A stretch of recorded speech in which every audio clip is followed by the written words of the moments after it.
FORA.tv. The world is thinking. Some people get so upset when others criticize the Olympics, as recently has been happening as the Olympic torch has wended its way around the world and has been turned into an opportunity to either praise the Chinese, as they are doing right now when they're having a forced march with the torch through Tibet, or to protest the Chinese injustices.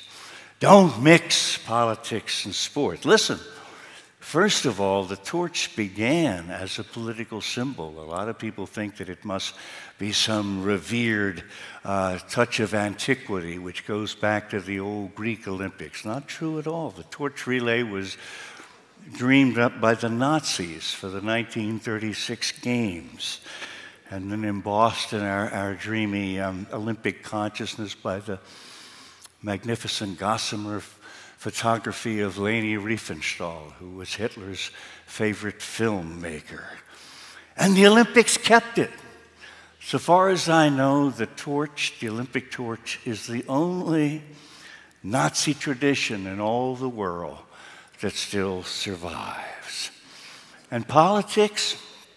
Who chose China in full knowledge of all its sins? The revered International Olympic Committee. The IOB can be so humbug, so sanctimonious. This is an organization which loves to call itself a movement, and we all fall for it. Come on now, will we accept it at face value if Bud Selig, the commissioner of baseball, referred to the Major League Baseball movement?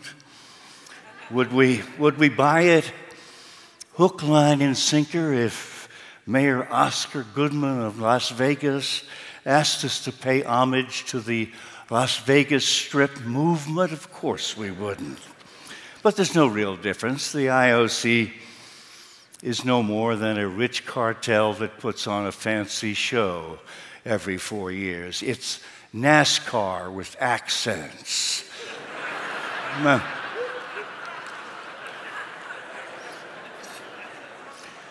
And to tell you the truth, I think the Olympics may have seen their best ways, their best days. Look, before globalism and jet planes and cyberspace, it may have made sense to bring all the best Olympians and the athletes in the world together for once every 4 years. But now, come on, it's an excess and it's anachronism. Already, in fact, though most of us insular Americans don't know this, the World Cup of soccer means much more than the Olympics to most people in this world.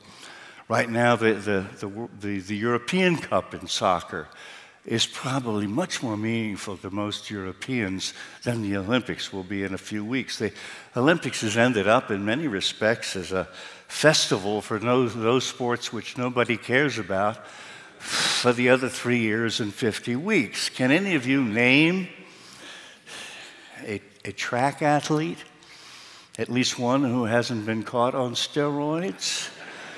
And of course, track is the showcase event.